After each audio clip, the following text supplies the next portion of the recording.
Welcome back to another episode of Fight Night Picks. I am your host, Makai, and today we got the UFC Vegas 104 weigh-in recaps. Now, we did have 3 fighters miss weight by, some big numbers, so we will get into that when we get there.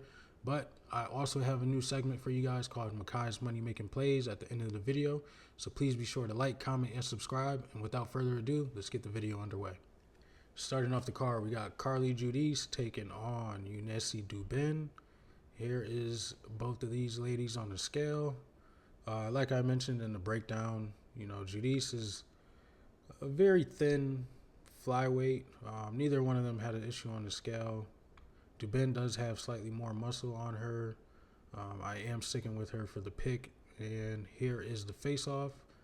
Judice does have, a height advantage. Not really concerned with it. Like I said, she only has about 5 fights under her name.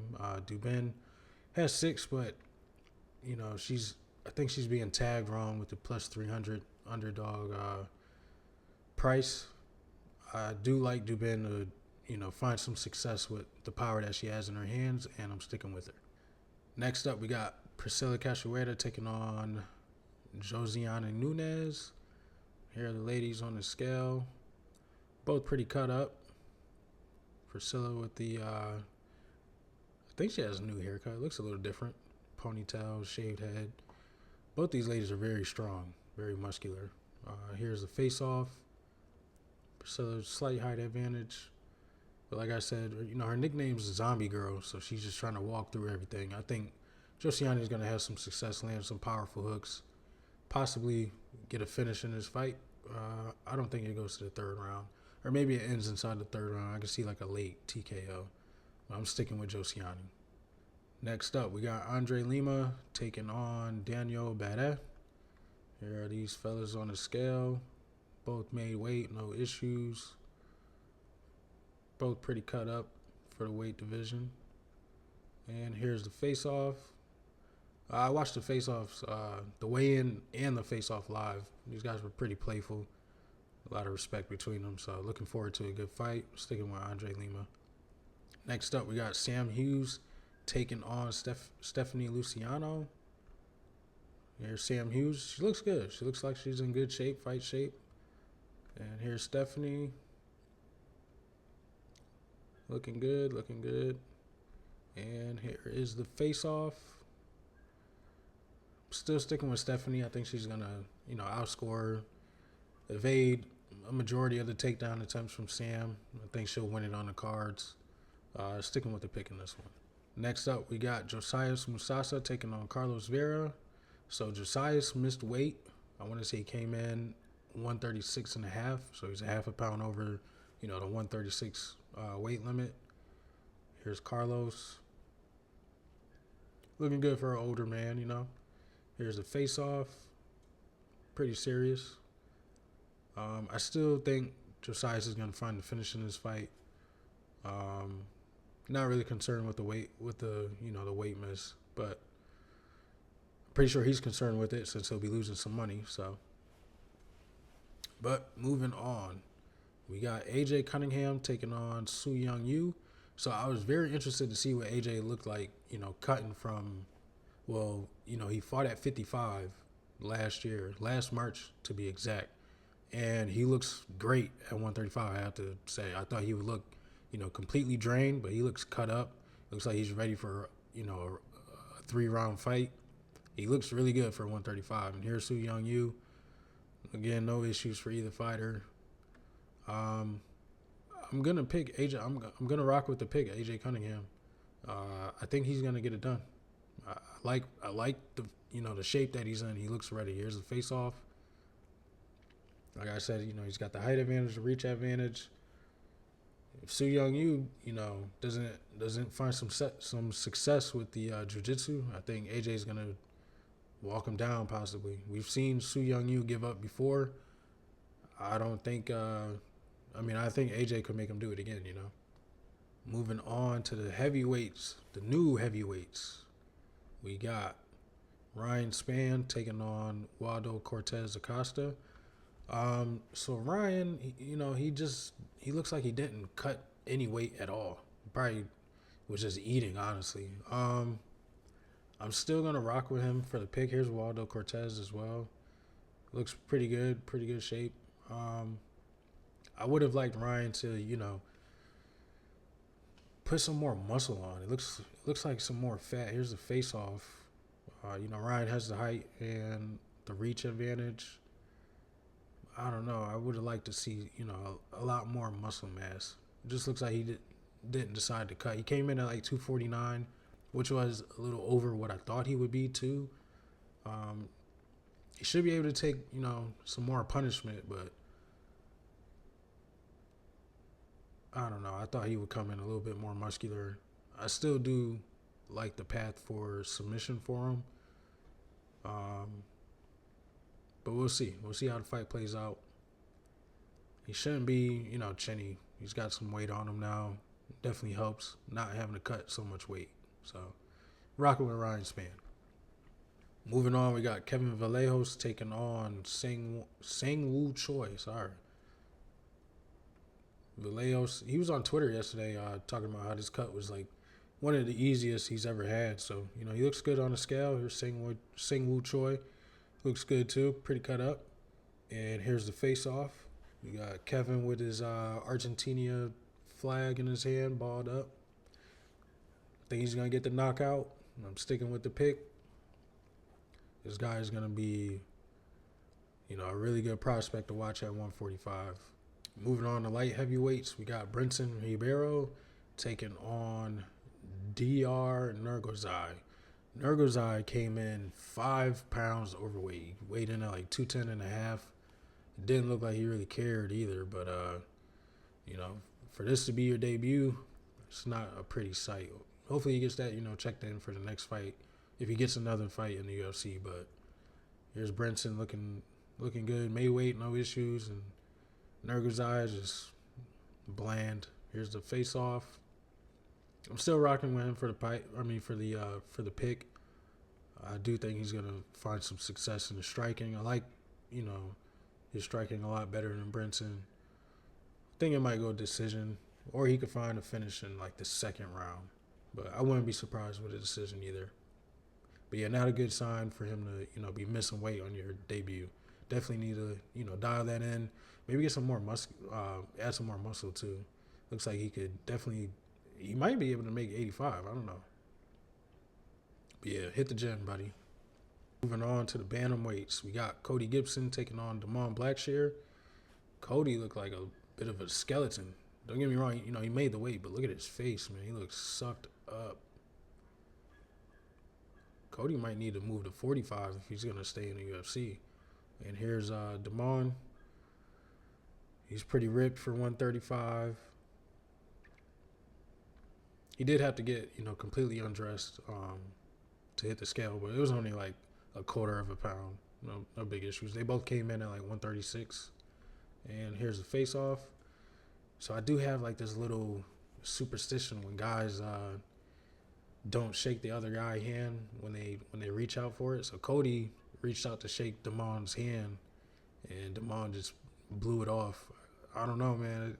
The little superstition I got, it's like when guys do that, they tend to lose. But I'm sticking with Damon. I think he's gonna, find the neck, get a submission. But it's hard picking against your own superstitions. But I'm sticking with Damon. And on to the lightweights, we got Kurt Hollabaugh taking on Alexander Hernandez. Here's Kurt, made the weight, no issues, looking pretty good for an older man. And Alexander, he's always been an in-betweener, so this cut shouldn't have been, hard for him.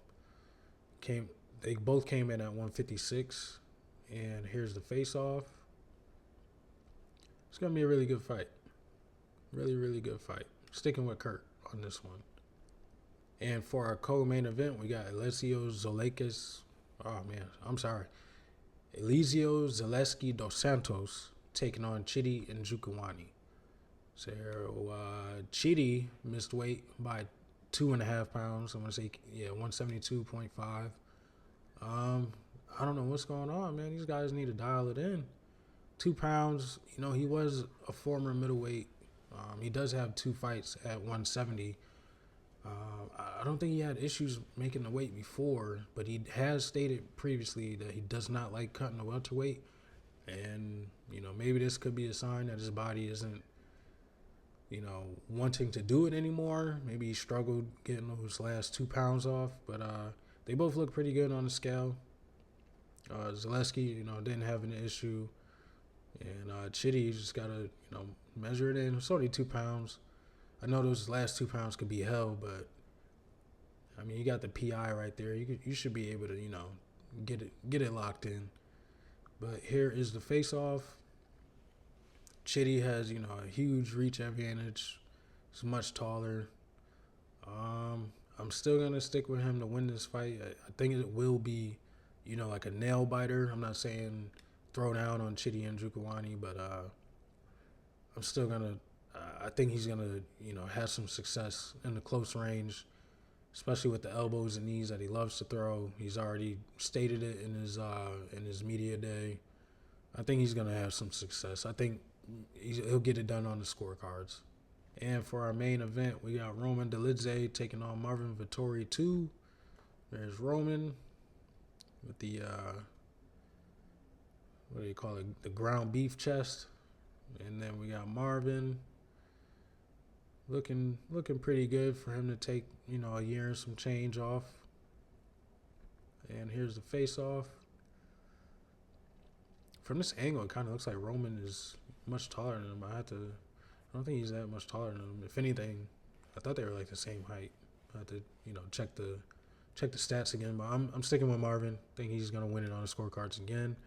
Have not been impressed with Dolidze's wins, if you want to call it that. The Anthony Smith victory was not impressive. When you look at the guys that Anthony Smith has been fighting, he's been getting finished. He had the lucky submission against the Brazilian guy, I forget his name, Petrino. But other than that, he's been getting finished left and right. And then the Kevin Holland win, Holland popped his rib. I wasn't convinced he was going to win that fight for sure either. I mean, he did land a takedown, but I'm not convinced with Roman Dolidze. I think Marvin's going to put a pace on him, pop that jab, land some significant strikes. He might get taken out 1 or 2 times, but I don't see Roman Dolidze having much success taking him down or even landing shots. Like I said, his striking hasn't really improved, so I'm sticking with Vettori. So for my new segment, Makai's Money Making Plays, I do have 3 plays for you guys. I got a parlay, a lock, and then I got a straight that I like, the value on, especially looking at these weigh-ins. So I'm going to start with the lock.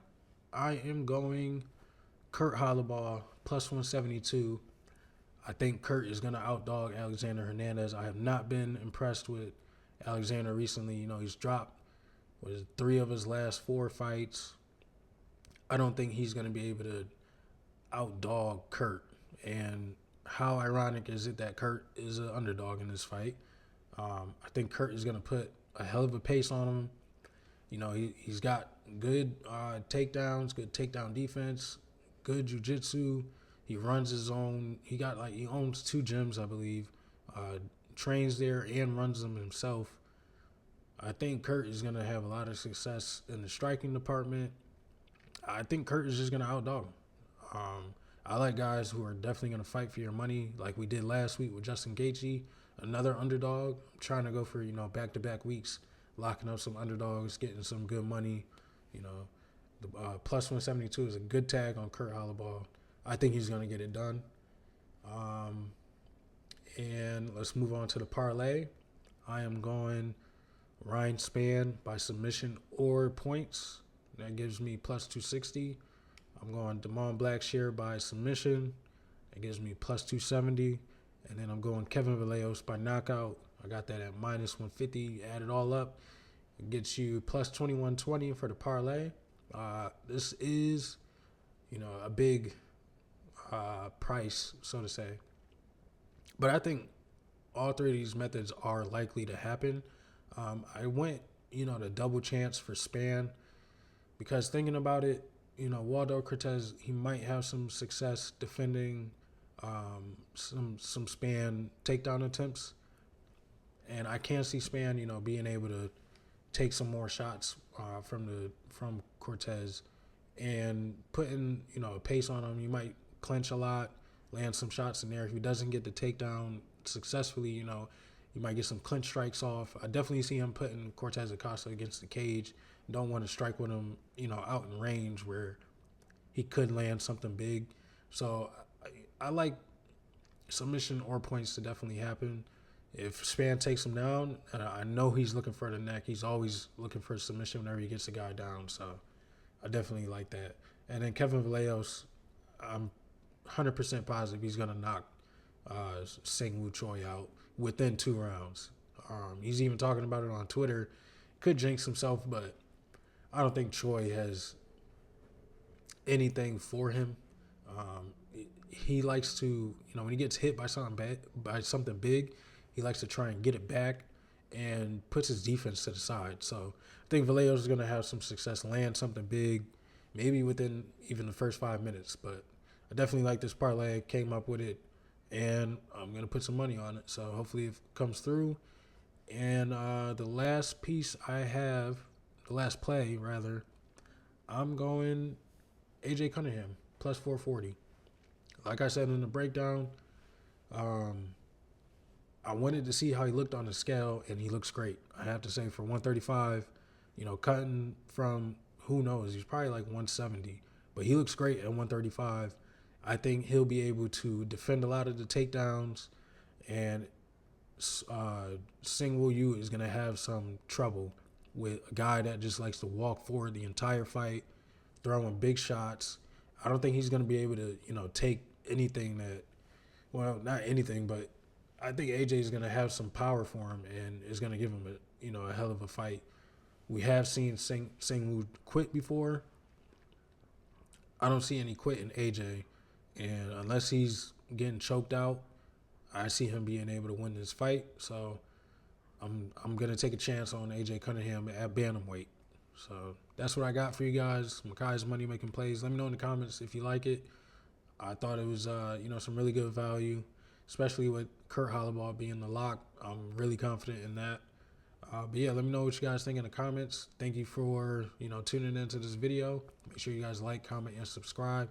And I will see you guys for the entire card recap Sunday morning. I will be working on the video right after the card is done. So see you guys on that one. And thank you for tuning in again. Catch you later.